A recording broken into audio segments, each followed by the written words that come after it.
way we explore is changing. We've moved past the era of paper maps and good luck and entered the era of the digital scout. It's about using a specific tech stack to gather intel, mitigate risk, and find the spots that everyone else misses. For those of you new to the channel, my name is Shane, and I'm one of the co-founders of First Due Overland. And over the next few videos, I'll be breaking down the exact tools and streamlined workflow we use to plan our missions from here in the home office to the trail. No more guessing, just precision. And it all starts with the most critical question of where are we staying? Today, we're diving into Campspotter.io. This is one of our primary reconnaissance tools for vetting the campability of a campsite before the tires ever hit the dirt. I'm joined today by fellow FDO team members, Jared and Eric, as well as Michiel, the genius behind Campspotter. Today, we're going to show you how we use it to cut out the drive around and hope method and secure the best ground on the map. With that, let's get to work. So, Michiel, we've all been there, staring at the weather for 3 different apps, whether it's Apple Weather, Google Weather, Weather Channel, whatever it may be. And we're just kind of left guessing on, we've got 3 different apps, 3 different forecasts. What's the weather actually going to be? So, yeah, what kind of tell us the reasoning behind why you started Campspotter. We'll kind of start there and go through the different iterations of Campspotter, what it's been over the last couple of years, and yeah, take it away. Yeah, no, thanks so much for having me here. So basically, Campspotter started with a kind of a weird / cute story. So with my wife, we went out camping, and I thought I was well prepared. And that night, one of my youngest stepkid came also with. He was at that time, I think he was 12. He brought one of his friends with, so it was all really hyped up of like, oh, we're gonna go camping, and super cool. We went out. I thought we were all prepared, but overnight, everything just became an absolute horror show of sorts. Freezing rain, crazy winds, and I thought that everything was kind of checked. I checked the various apps and maps and stuff like this. But when that whole thing came down, I was like, there has to be a better way, you know? And it could be, and at that time, I didn't realize like how out of date some weather apps or forecasts were, the complexities of like how weather models work. And looking back, I finally understood of like, oh, now it is why forecasts were totally wrong.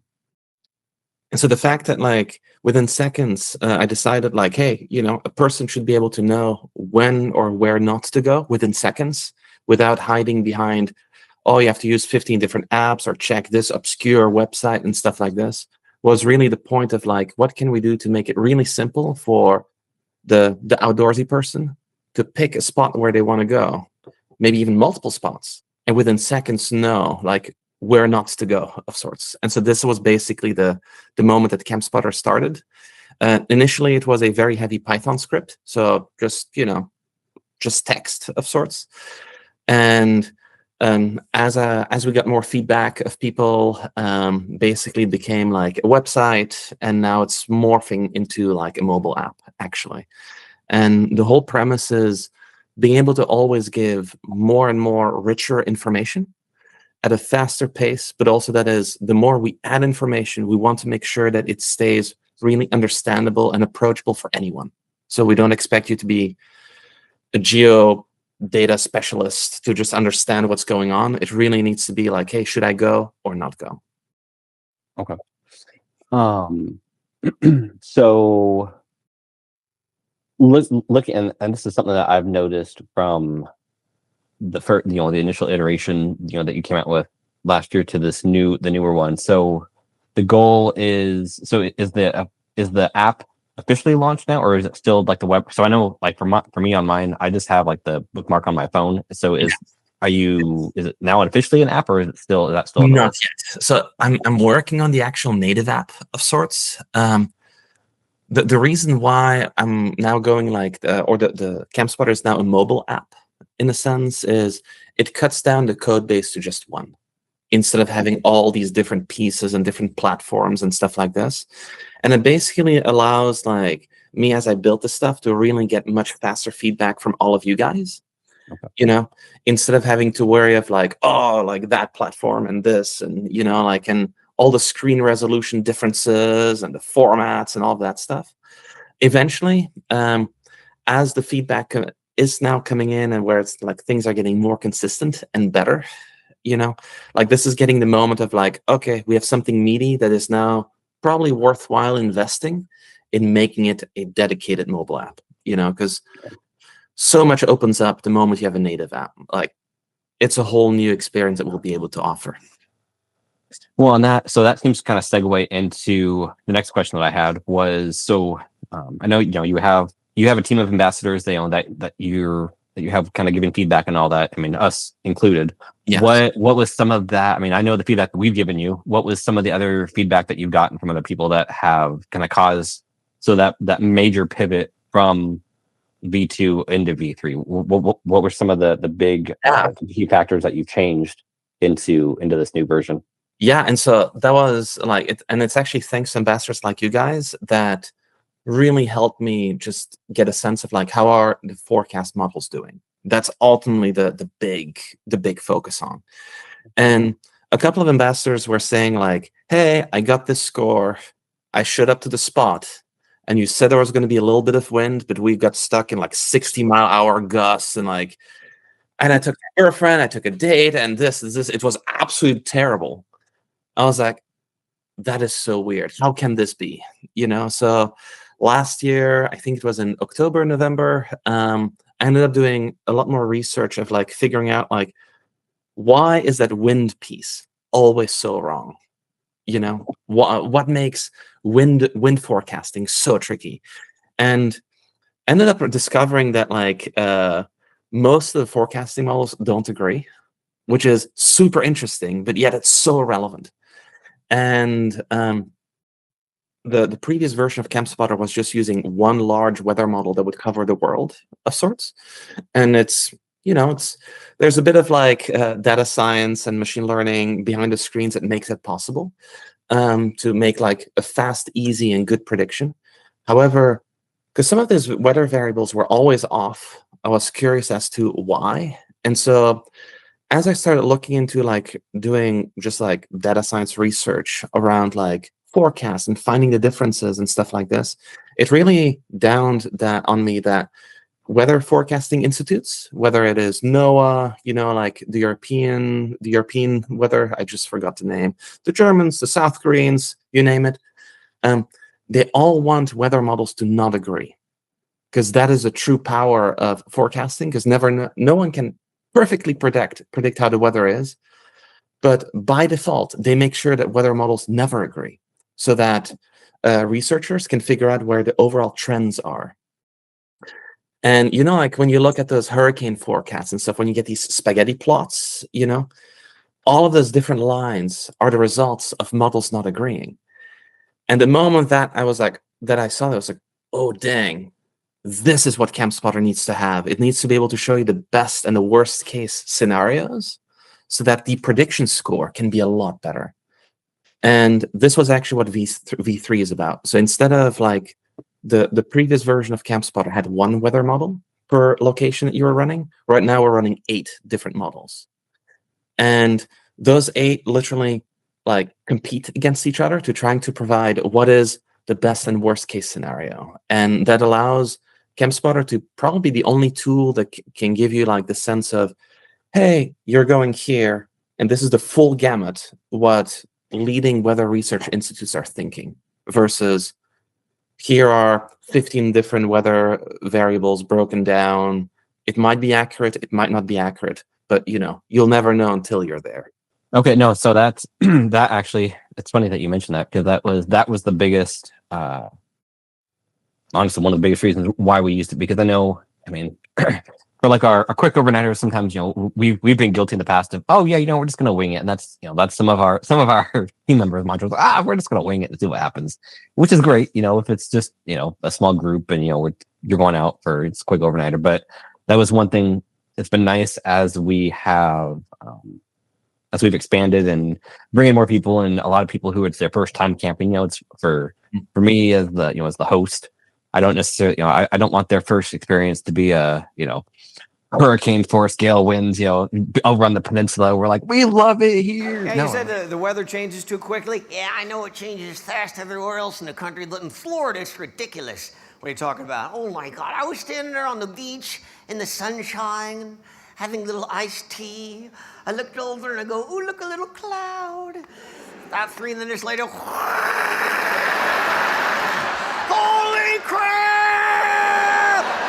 The locals are hanging onto the palm trees. We love it here! no, we wanted to have actually, for example, I just pulled up, as you were chit-chatting about that, I just pulled up a spot, one of our go-to spots over on the peninsula. And it actually brings me to my next kind of question, or actually not a question, but more so the next new feature that you integrated with the go, no go, maybe. Yeah. That's funny. It's the spot that we camp at for rally, Olympus rally weekend. And yeah, it's this weekend. It's a maybe. It's a 67 score. 6-7.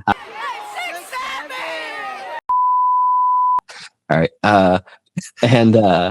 So it's cool seeing all that, and it's a lot more. I've noticed it's a lot more beginner friendly. Yes. So are you able to kind of touch on before we nerd out with the other stuff? Are you able to talk about the general user friendliness that you've rolled out with this version? Yeah, so and that's actually thanks to like all the ambassadors, like giving feedback. Because in the last iteration, it was literally, hey, here is as much data I could cobble and scrape together and throw it on a screen of sorts. And it would still require you to kind of like spend some time reading, understanding, and trying to get a sense of like, okay, I'm getting a score from 0 to 100. It is like a 52 or whatever. Like, but why is it a 52? What could be good or bad? And then in the end, you end up comparing about like 32 different data points, and then you almost need to be like a little bit like really data savvy to kind of make sense of what it could be. And so the feedback was like, hey, Michiel, I want within seconds, just as fast as I can run it, I want to know whether I should go to the spots. And this is especially for something like when you're planning a trip, you're between like, I don't know, 10, 15 points that you could go to. Instead of spending 5-6 minutes reading for one spot, now like within a matter of seconds, you can figure out which spots not to go to. And so that actually meant that we needed something where we had all the data and more and simplified. We needed like a layer to simplify everything. And so this was one of the big upgrades that like Campspotter recently got, was a sense of like within one screen, like a phone or whatnot, I should be able to know like, should I go to the spot, not go to the spot, or maybe go? And of course, the maybe is like kind of a half cop out, but it's like this thing of like, hey, I want you to still know that you have to investigate, The go and the no-goes are really on the edges. Like if you see no-go, it's really like, don't think about it. It's like, it's going to be harsh. It's going to be an adventure. Anything that is like go is like, yeah, you don't even need to think about it. It will be fine. It's like all the weather models kind of agree on that. And and so that means like one of the other pieces of feedback of like the go, maybe go and not go is really the sense of like, okay, but people still want to see the data to still form an opinion, And so this is also why like one of the big upgrades that we've done is instead of having so that you can click through every day, you get like all the graphs for your whole period, so you can see all the scores move in tandem. And so usually that was feedback that people were wondering of like, hey, how can I see the relationship between things? Like if a score dips, do I see things increase or drop at the same time? And a little nugget is because, I hate when it's really windy at night, like flapping of tents and stuff like this. And so a little nugget that I've hidden in like the UI is like to indicate when it's day and night. So that kind of helps you to figure out like, hey, are the nights going to be terrible, or the day is going to be terrible, or is it going to be overall good or overall bad? So it kind of helps you prepare, I did notice that in V2, and that honestly, the overnight thing, that was 10 times better at that. And that's, props to you on that. That was something that I had struggled with in V2, was it gave just the overall score, and you kind of just had that, okay, like let's look on the graph and all right, where's 2, or and I think even in V2 it just gave you like 2 or 4 hour increments, and so it was kind of hit and miss on that. And so, yeah, no, having that generalized window, and once we kind of get into the meat and potatoes, I'll have you here shortly, kind of do a demo of we'll pull up some spots, and kind of so you can kind of go over that for the viewers at home. But that was definitely a huge game changer in that. The biggest thing I think one of the biggest variables that we ran into this last summer was wildfires. Yes. And so it's a reality. It's becoming more and more of a reality here in the Pacific Northwest with summer camping and smoke and just fires in general affecting campability and basically availability of land. So how is this new V3? How is that going to help us kind of avoid those, oh crap, this air it's, you can smell it, you can feel it, it's all that. And so that we always, again, we want to provide the best camping experience for people that come with us. So how does V3 kind of help with that? Yeah, so every 2 hours, actually, the back end of Campspotter pulls in all the national emergencies. Think of like flash flood warnings to even like, of course, hurricanes, tsunami warnings. No matter like if any like U.S. federal agency reports or forecasts an emergency warning, we are capturing this. In addition to, there's organizations that report fires. And so the idea is really to get like, we're pulling from all of these different sources, deduplicating the events, because, like not everyone in the government talks to each other. So they all have different ways of reporting it.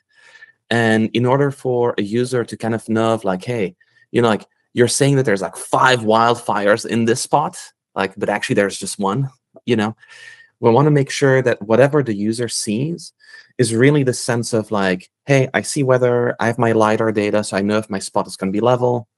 I know all about air quality. I know if there's any wildfires in the vicinity or like at least within a 5-mile radius, like range from it. But in addition, we're also loading, let's say, like all the different smoke maps that, let's say, like a couple of other weather research institutes produce and overlay that in that data so that like, hey, the fire is far away, but the winds are carrying all of the smoke with you. Therefore, air quality is degraded if you have allergies, asthma, whatnot, And so it's really the sense of like trying to cut out as many apps possible that you have to switch to and then mentally remember everything to like in the single pane of like, bam, this is the ultimate like, picture of that campsite that you might be getting, Okay. Okay, sweet. Eric, you want to? I know you had a couple questions in there under the kind of the technical deep dive section. Do you want to go ahead and dive into those? Yeah. So I'm a little bit more technical. Michiel and I go way back in the tech industry. Actually, how we kind of sort of early met in the way back whens, but didn't actually know each other. Exactly. But yeah, so I do like a lot of mountaineering, and like you had just mentioned, there's a lot of apps that I use. So basically you'd be using a forecast map for the different mountains, and it's basically just the weather stations that you're getting information on. So there's only certain points. So you're like, okay, you've got information at 5,000 feet, you got information at 10,000 feet, kind of things like that. But then you're pulling in another app for cell coverage, and then there's another app for looking into your wildfires, and then basically nothing worked offline. And so that was one thing, is like we would go out, we would camp the night before, and we didn't know the go, no go. And I actually had some pictures I was going to maybe bring up of our Mount Adams, where there was a weather window where we saw there was like a 4-hour block that kind of like crept up the mountain. And we're like, we can make this. And so we have to leave at midnight and we can follow it. And so we woke up, it was nice out, it was just black stars and everything, but like the wind was coming in and like everything was just moving. And like we got up there, we turned around, came back down, and it was like whiteout conditions. We're the only 2 people on Mount Adams. We could see 50 feet at best. And it was like, but we didn't know because we just took screenshots of what the weather forecast was supposed to look like the day prior before we got out to camp, because there was no updates. And so it's nice that Campspotter actually gives you more of like an overall picture and in multiple different locations. So it's not just this point, this point, this point. You can actually drop a point anywhere, and it brings in the data from all over to give you an overall score. I know people aren't going to be climbing mountains with Campspotter really, but it is nice that I can also use this as a feature that brings, like you said, all the apps together. Yeah, and ultimately, like, that makes everything more accessible for people. So I've done quite a bit of like search and rescue, helping people out, stuff like this, and the amount of people that we had to bring from mountains just because they weren't prepared, or they were, let's say, like, they were in half state of hypothermia because they never expected to be able to be in hypothermia in the middle of summer, for instance, was actually really scary. And so in that sense of like, hey, the more accessible we can make it for people to not have to jump between all those hoops, the better it is for everyone of sorts, Yeah, and I know being with search and rescue, I've talked with quite a few folks. Luckily, I haven't been on the other receiving end of search and rescue.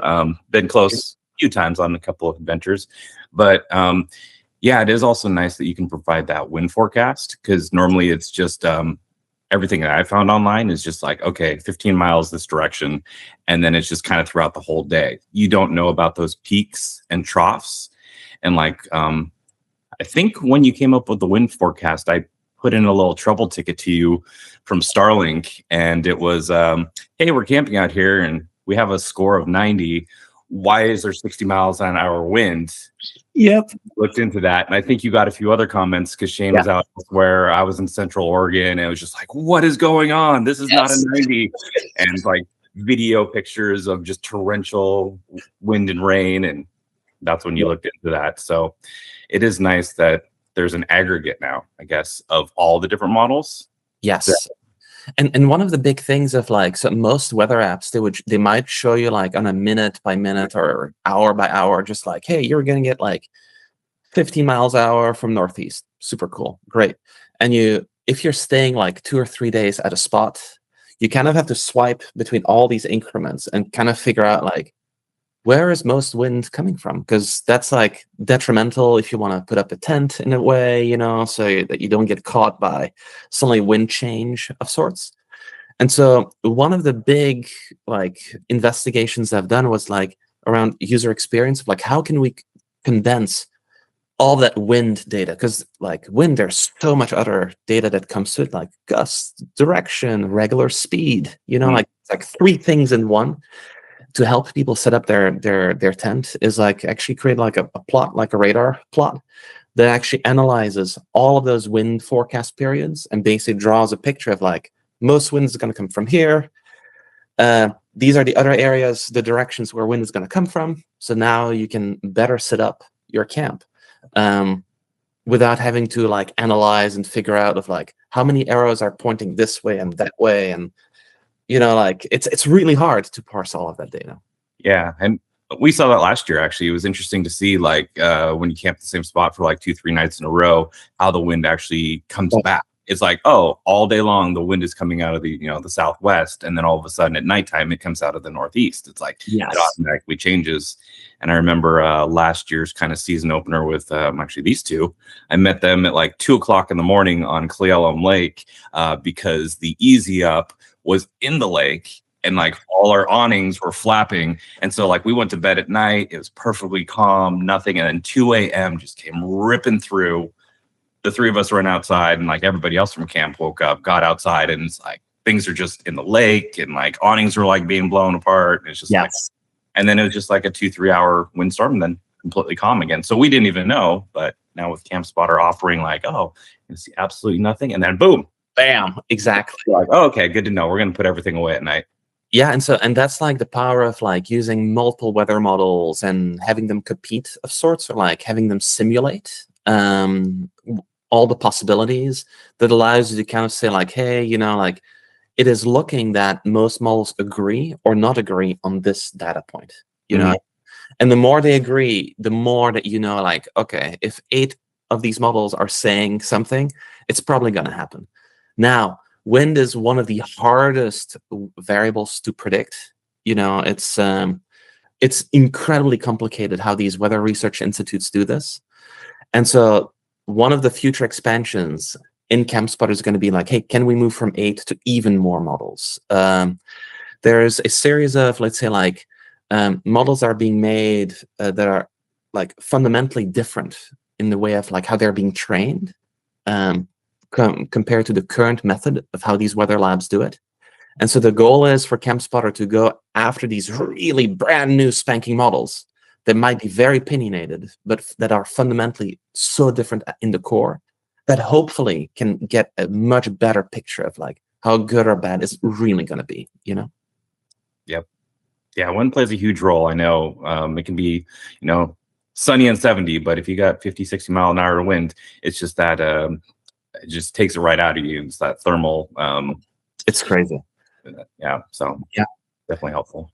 Yeah. And that actually leads us to something like what you'll see when you use Campspotter is called the grind factors. And so grind factors is like, it's the combination of various weather things together over time. So for instance, a weather app might tell you, hey, you're going to be like in 45-mile-an-hour wind and it's going to be raining really hard for an hour. Cool. You know, it's super useful. But what is actually way more draining is like an 8-hour-long drizzle at like 8 to 12-mile-an-hour winds and constantly. Mm-hmm. And basically, Campspotter looks at the whole forecast of sorts, all the data points, and figures out like what the human sufferance or grind factor experience is going to be by compounding factors. You know, for instance, it's wet and rainy whole day, but then overnight the wind picks up really hard. You know, like the next morning, you're gonna feel fully groggy and fully annoyed, and that just delivers a terrible user experience or camping experience. And that just validates that, you know, like that story of like, oh, camping equates to survival. It shouldn't be. And it's only survival because you're not well planned or prepared, you know? Yeah, I've had a few fun stories like that. Like first one off the top of my head is backpacking up to Summit Lake, and perfectly beautiful day, you know, a little bit of light snow, and then we basically were going to camp up there. But a windstorm came in with rain, and it just dumped inches and inches of rain per hour, and the winds were sideways, so much so that the tent was collapsing. So my friend and I were literally sitting against the tent poles, and then our feet were against our backpacks on the other tent pole. So we had all four, and I had video of the entire tent just shaking for like 8 hours. And it was like 2 in the morning when it was like everything calmed down. We were able to go to sleep. But we woke up and it was just pristine. You know, there was a beautiful sunrise. You could see Mount Rainier. When we got in, it was all socked in.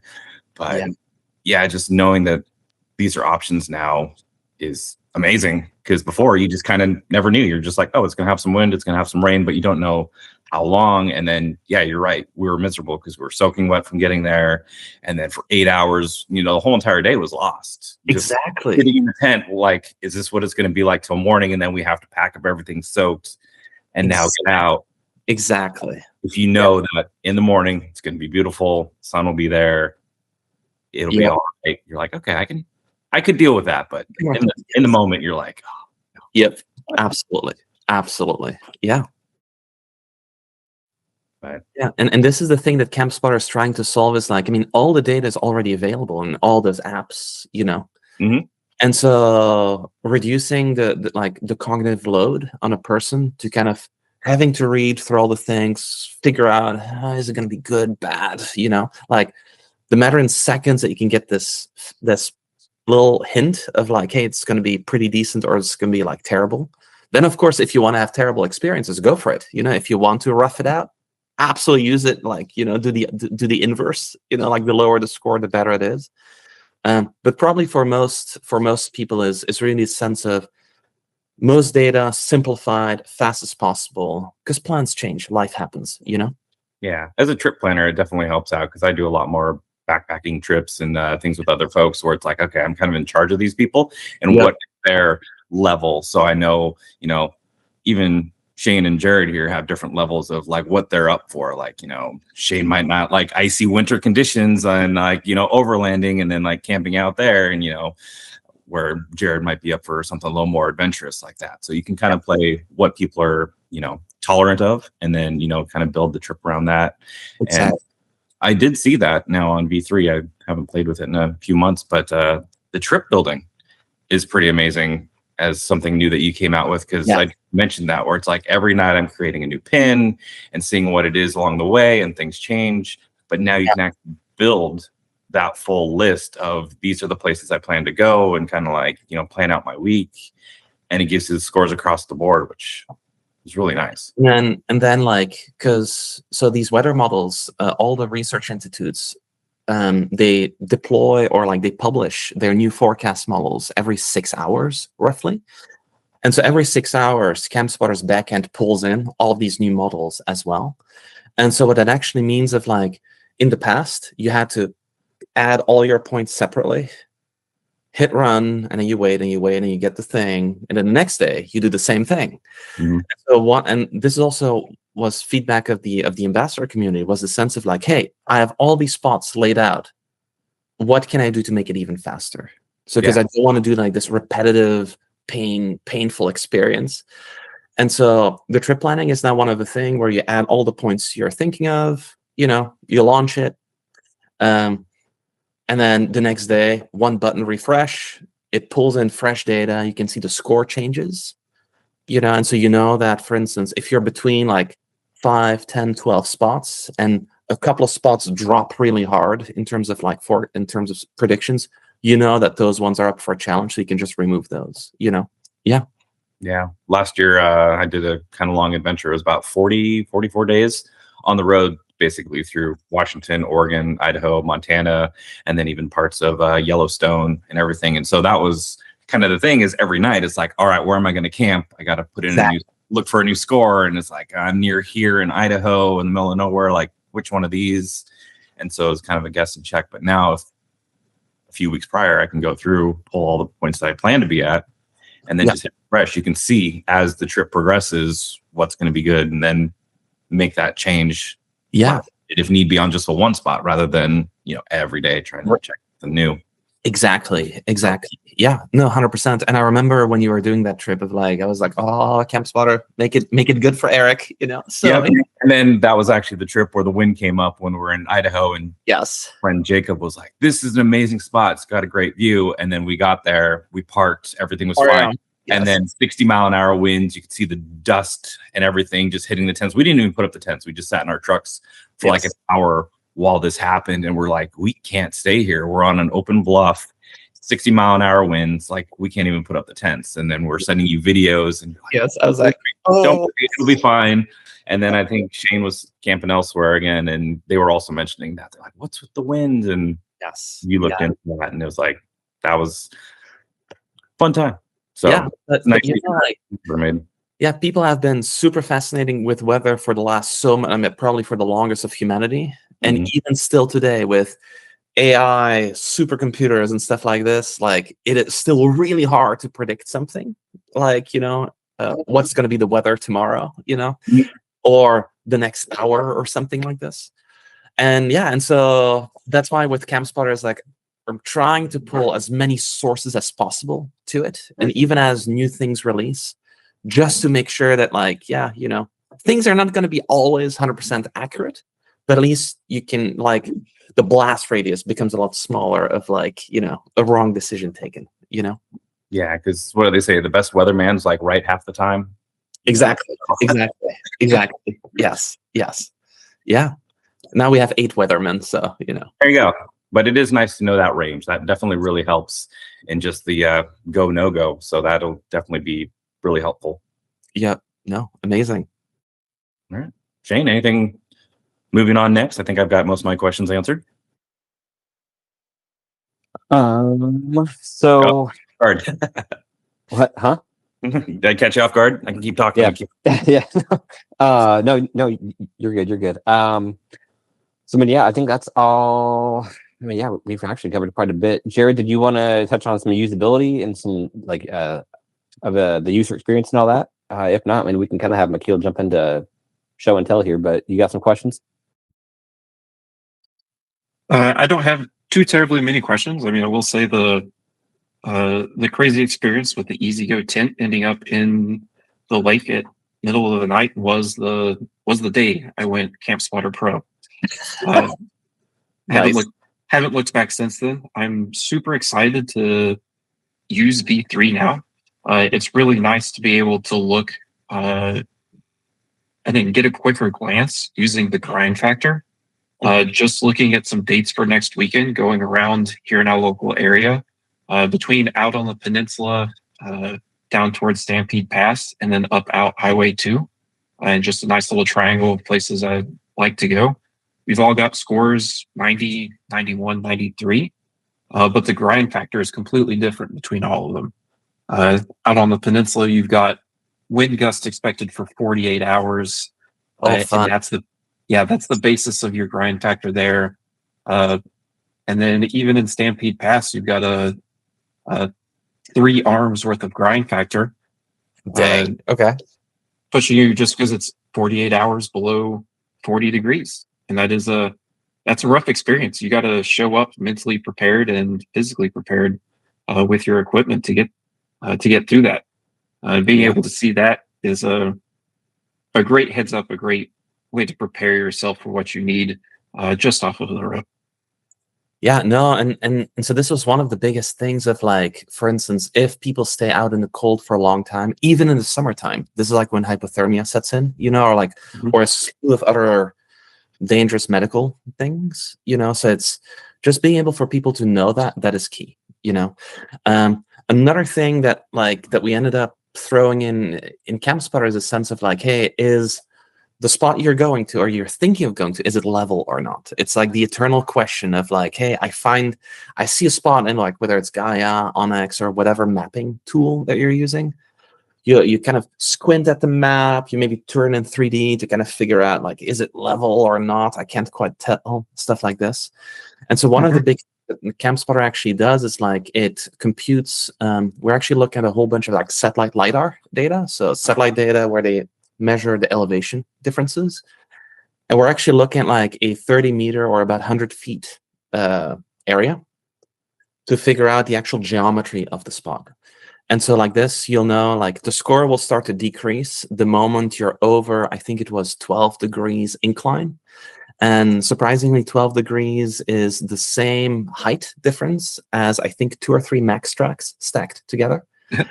And so that means that you'll have to level out if you have to go over 2 max tracks of like these recovery boards to level out your tent, then that it's going to be pretty sizable, What it also allows us to do is like figure out like how close are you to a cliff, for instance, and that relates to wind direction change. So the anabatic and katabatic winds that I think Eric or Shane you're talking about, but it's also the sense of like, hey, the closer you are to a cliff, the more wind tunnel effect or not you could get.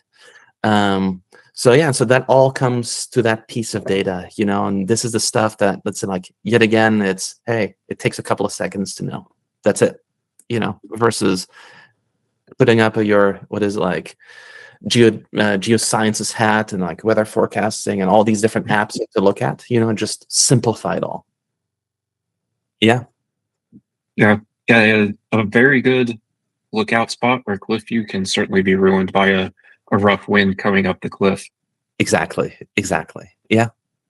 So you talked about not having to put on the hat as the individual user. How's it been you learning to wear all of these hats as you've built out Campspotter? Oh, I'm a deep nerd. Like Eric will totally, vouch for that. Like deep nerd by heart. I love building. I love researching.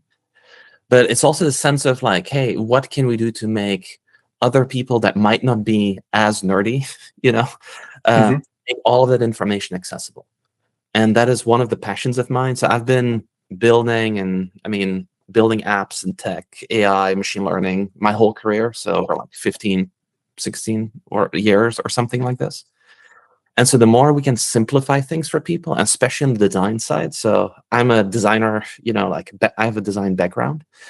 And so that means of like, hey, UX, simplifying things, removing layers, making it easy for people to just onboard and get started is a really important factor.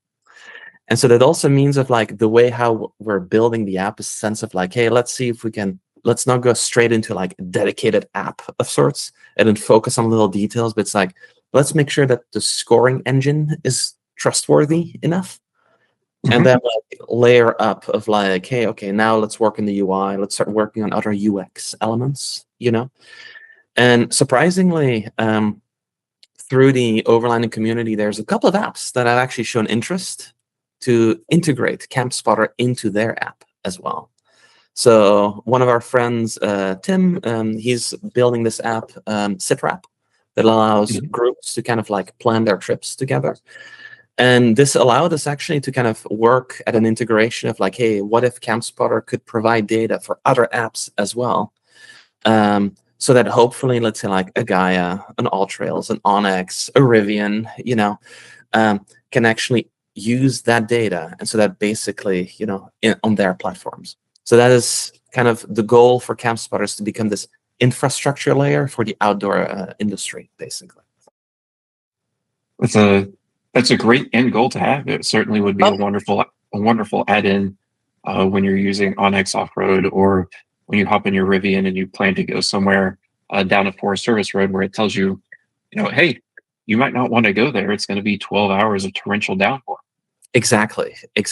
So yeah, and that's why like working with ambassadors, and especially like First Due, is like, it's really translating that like the expertise, knowledge built up over years of like looking at maps and translating that in terms of like how machines would interpret this information, And so that's why, like, if folks want to join as an ambassador, they can always join. Like, we'll take as many as possible, because the feedback of the many, the wisdom of the many, makes a product become better. Yeah. And each individual person's needs can vary greatly, even if you're all in the same group like we are. Exactly. And I think you're touching on something super interesting when it comes to like future things to come. Because, for instance, one of the elements that has been coming back continuously is like, hey, I'm getting a score back. Like, Campspotter is giving me this, but I really don't like X, Y, and Z. Like, I can't stand the cold, but I'm okay with wind. Or people are like, I can't stand a lot of wind, but I really don't like a ton of rain, or whatever, And so that, for instance, we can have like the system make like a Shane score, or an Eric score, or Jared score, stuff like this, so that you can kind of customize and tweak the model for your own individual preferences. So that's something to come as well. I greatly look forward to it. Yeah. Would you mind to share your screen with us and show us a little bit of V3? Yeah, absolutely. So let me share my screen, and let's see, Campspotter. Zoops. There we go. Now the eternal question, are you able to see something? Are you able to see my screen? Yes, I think you are. Perfect. So if you go to campspotter.io, basically, so it will look something like this. So you have like a map you can already start playing with, a couple of screenshots so you can kind of know what to expect, what it is. But ultimately, what we're all interested in is like, how is our next big trip going to look like?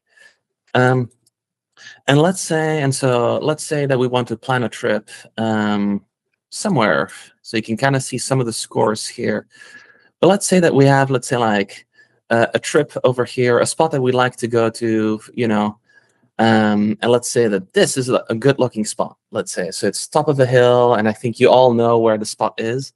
But let's say that we want to go over there, and let's say that we want to go maybe like, let's say, next weekend, but I'd rather show something a little bit closer, because we have 3 different types of forecasts. So we have forecasts that are like up to 4 days, then from 4 days to 16 days, and then after 16 days for the next year.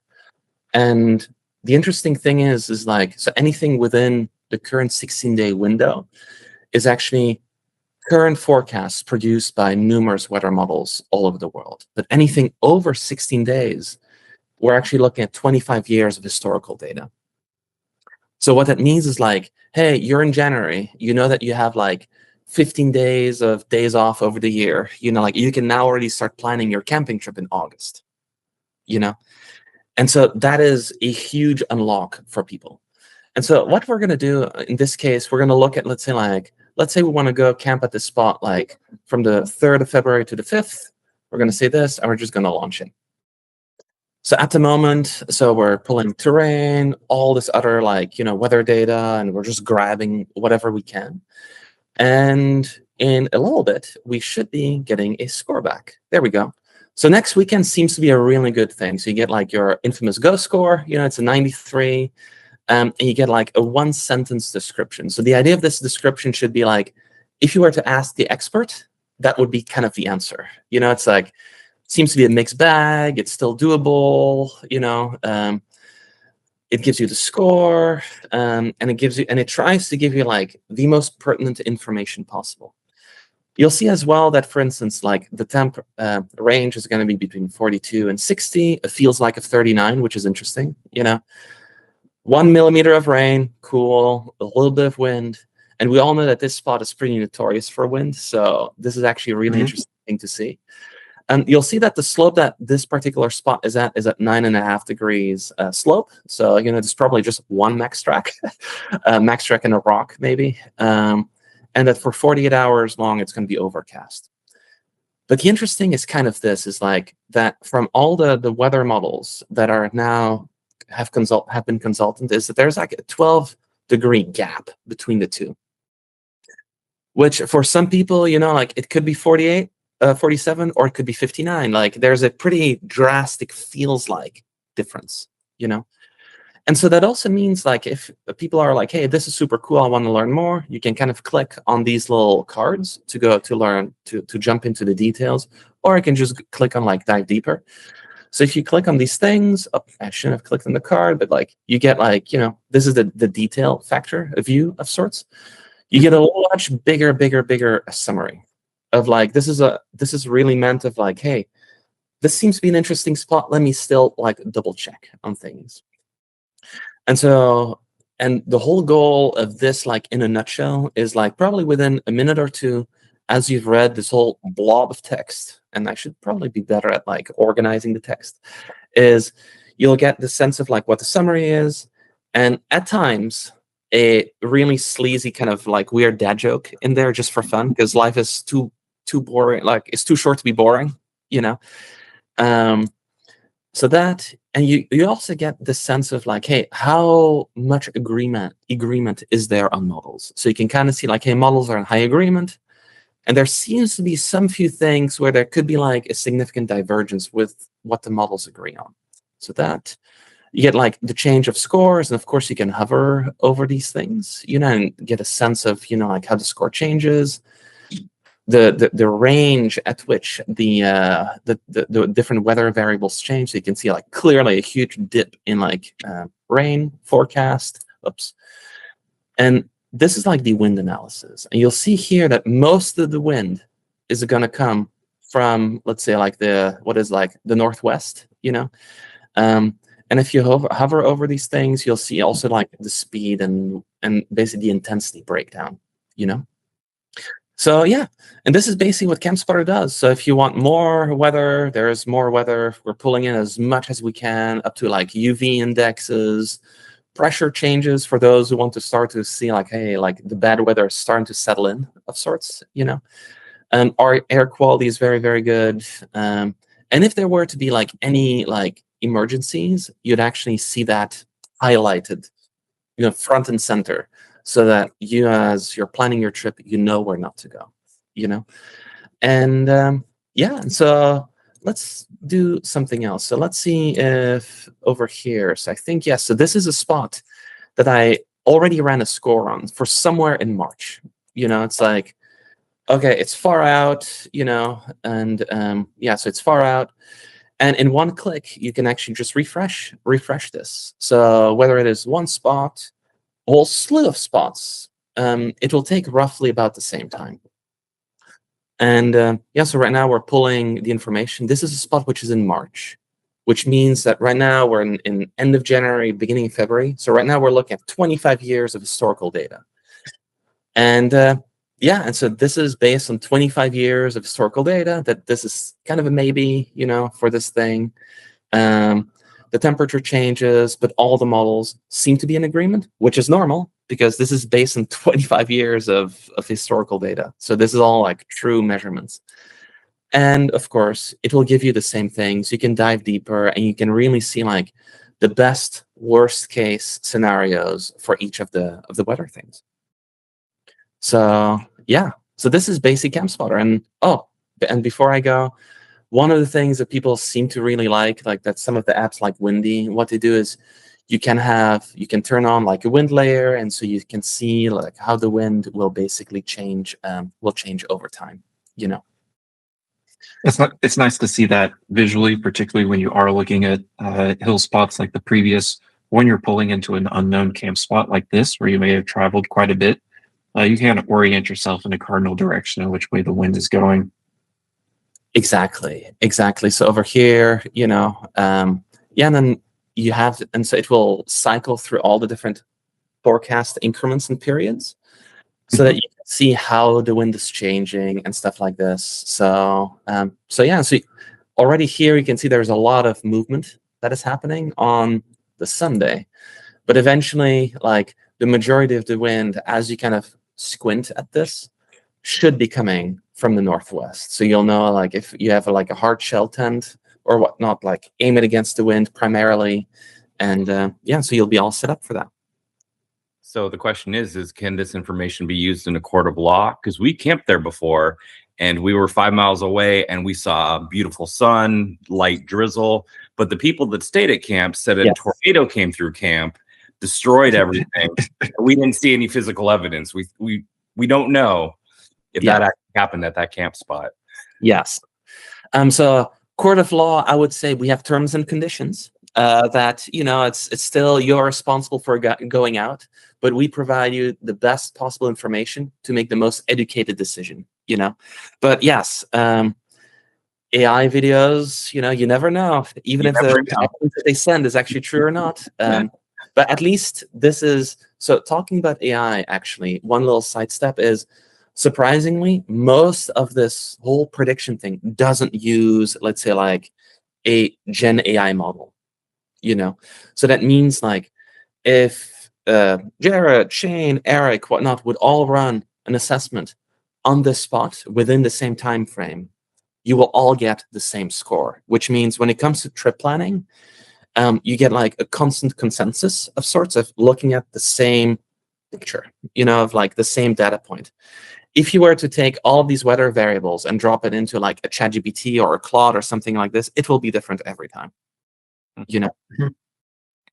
So this is a kind of a cool thing to know is, yes, in the age of AI, it's really, of course, there's a ton of machine learning in there, but it's trained in a way that it's very predictable and consistent. It seems the overall user experience in between both desktop and mobile is much of the same, very predictable, just as the results that you get. And it's nice to see that you've kind of consolidated that in between V2 and V3, and it's just operates all so smoothly, both on computer when you're at home, or if you're using Starlink out at the spot looking for your next camp spot on your phone. So that way you don't have to learn, two different versions of the same website. Exactly. And actually, I think you're touching on something else as well, as like when it comes to user experience. So we all know the apps like Gaia, Onyx, they have like 1,000 layers you can turn on of sorts. Like I want to see this type of map and this type of map. Now this may be a little secret that maybe we haven't been very clear about, but actually Campspotter switches layers as you scroll in and out. So for instance, we pick like the highest. So this is the highest publicly available satellite imagery that you can get. So this is actually better than most of what you get in like your Google Maps and your Gaias and whatnot. But as you zoom in, basically we're switching layers from like satellite view to, let's say, topo and stuff like this. And so that allows you to kind of like really get a sense of, satellite view is great, but maybe I want to get like a lot more information of like where the actual trails are, for instance, So this is the stuff that, let's say, like that Campspotter allows you to do, is whether you're on mobile or on a desktop, is really the sense of like, let me zoom in and let me play around with things. And of course in 3D, because everyone is expecting 3D nowadays. And that allows you to basically like switch layers and views as you look into detail. So yeah, just wanted to kind of show like the amount of, this is an amazing oyster place, by the way, if you know where this But yeah, but you can kind of see, like, you can see the size of, like, this level of satellite imagery really helps us pick individual car parking spots, cars, vehicles, and stuff like this. And here you can see it basically switch between the different layers, Yeah. Speaking of layers, will you be incorporating anything for the wildfire season that will show where active wildfires are? Yes. So behind the screens, Campspotter collects all of the, let's say, like the shape files of sorts, like that show the perimeters where fires are.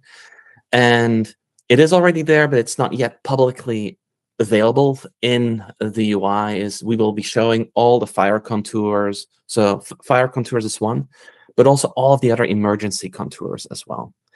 And so something that basically runs every, like, I think it runs 4 times a day, is for a series of states. I'm actually running about, like, I'm basically analyzing the entire state of sorts, and basically showing, like, the areas where to go and where not to go.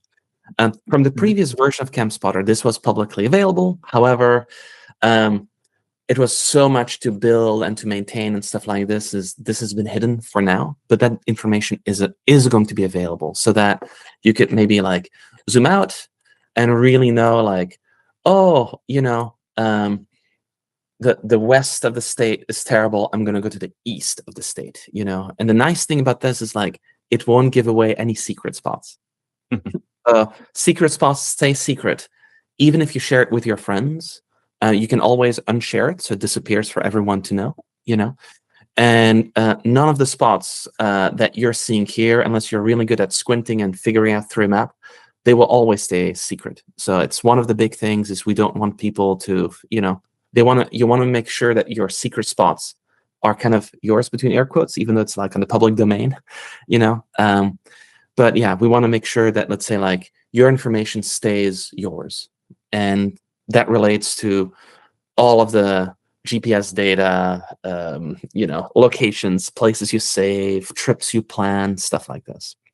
Now, the moment that, let's say, like, Campspotter takes off, or a lot of people are using this, we might be adding additional scores of, like, hey, is it going to be busy in that area where you're looking at?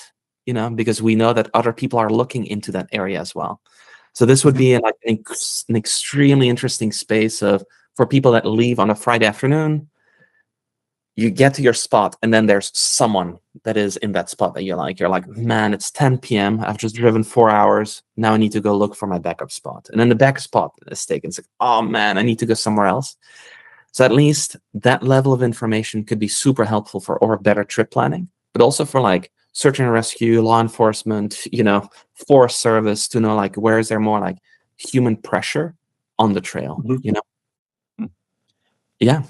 That'd be nice. One other feature, I don't know if you thought about this on the fire score, but I have an app that kind of tells you things. Can you set up a geofence around, like, your camp that you drop the pin at?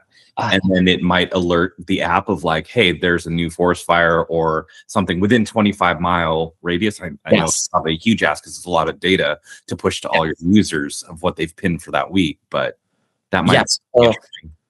You're hitting exactly on something that I'm actively currently working on, is the sense of, like, hey, I'm planning a trip, but it almost needs to feel like I'm checking in for a flight, where it's like, I have a bunch of points mapped and I want to keep track of that. And the idea would be, like, as your trip gets closer, the system will check for you and will alert you if there's any major change happening. And that major change could be like, hey, a forest fire has been declared in that area and has been encroaching towards you, like, has crossed the boundary of sorts. But it could also be like, hey, this spot was really terrible, but now suddenly the weather has changed. The score is amazing, because that happens as well.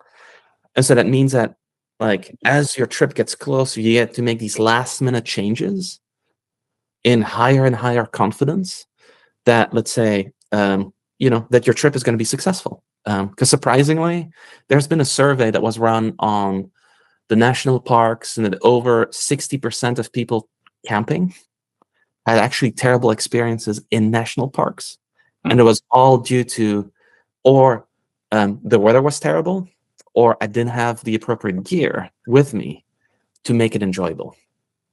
Which is like, this is a planning problem, you know? Yeah, and I like how you have that in like that one sentence, that little paragraph blurb where it's like, this will be a great spot. Just remember to bring your gloves, and it tells you kind of those little hints of like, oh yeah, because we've all been there. Like my first camping trips when I was in college were like, it's 90 degrees in Pullman. I know it's only April, but let's go up into Moscow Mountain and we're going to go camp for the weekend. And we got there to 14 inches of snow and we're all wearing board shorts, t-shirts, and I'm always in flip-flops. Oh, the flip-flops. Yep. And you don't account for, oh, this is 7,000 feet and the snow hasn't melted out yet. It's early season. Yeah, the sun came out and warmed up Pullman, but why are you up in the hills? And so it'd be nice to know those things when you are new to camping, or even us veterans, where it's like, oh, I'd really didn't know I should bring, hot hands and the diesel heater and a lot of these other little, options that we have. Yes. To make it better. Absolutely. Yeah. And it's really the sense of just like being as informative for people in a matter of seconds and presenting them with information that will really help them not associate camping to survival. That's like a personal mission of mine. Yeah. Mm-hmm. Yeah. Is there anything else about V3 that you want to show us while you're still presenting? No, I think that's like really the biggest pieces. Of course, we have the ability for you to kind of like create trips and select trips and update trips and all of that stuff. But yeah, I really want to show like how easy it is for you to like quickly launch an assessment for a spot, how quickly it is that you can update it, but also that you have all these features of like, like looking at 3D maps and so you can really properly plan trips and, so it's like, it's all these tools kind of coming together, so you don't need to have like your Google Earth anymore, or maybe, you still can, it's an amazing tool. But it's becoming this like planning tool, that hopefully just flattens all the layers that current apps are kind of like gatekeeping. Yeah, I like how you have the drop pin feature now, because before it was like we do all our research on either Google Maps, Google Earth, Onyx, actually have to like look for a spot and then take that coordinate and then move it into Campspotter, and then Campspotter would search just that coordinate. But now you can actually just be like, oh, this looks flat. Let's drop a pin. Yes. Away you go, because it's within my area. Yeah, and I think the last thing that is also with V3 is you can actually search for places. So for instance, whether you save your spots, so you can quickly navigate to them, but in addition, whether you're like, hey, I want to go to, I don't know, anywhere around Leavenworth, so there's Leavenworth in Kansas, but you can like use that as a way to quickly navigate the map as well, and so this is the stuff that, let's say, in the past, you'd have to look at a map, copy coordinate, paste it in. You can still do all of that, but it's just making it more accessible for people, Oh, that was great. Yeah. Bring it all into one tool. And so, yeah. That's it. That's exactly it. Yeah. Well, and that's something that too we'll touch on in the next episode too, is the integration. You mentioned it earlier with SitRep IO. I know we're meeting with Tim later today, and we're kind of talking about that. And I know that's been another tool that it's been having that integration in there has been fantastic as well. So we'll dive into that with SitRep a little later. But amazing. Yeah, no, it's definitely been a huge tool. So yeah, honestly, with that, Michiel, I just want to give a huge thank you to you for giving us this deep dive into Campspotter. Having the right ground to call home is step one of the mission. But once you have the where, you need the what, the real-time intel and the team coordination. So Michiel, again, thanks for joining us today. Yeah, it's been a pleasure. If you guys at home are interested in giving Campspotter a try, we've got a special treat for you, our viewers. You can use the discount code First Due Overland 2 at checkout, and that'll get you 2 months free of the Campspotter Pro. In the next episode of our Digital Scout series, we're moving from location scouting to situational awareness, with SitRep.io. We'll be sitting down with Tim, the brains behind SitRep, and talking about basically kind of what we just talked about here with Michiel a little bit on camping scores and all that, as Campspotter and SitRep are partnered in that now, but also to the crew aspect of it, so meals, equipment, and all of that. So with that, we'll show you. We'll see you in the next episode. And Michiel, thanks again. And we'll see you in the next one, guys. And thank you so much for the invite. It's been a true pleasure. And for people interested, campspotter.io, go for it, give it a try. And of course, there's the coupon from the First Due guys. And go for it. It's free to get started, and for less than like a Starbucks, half of a Starbucks cup a month, you can get all the information you possibly might ever need to plan your trips.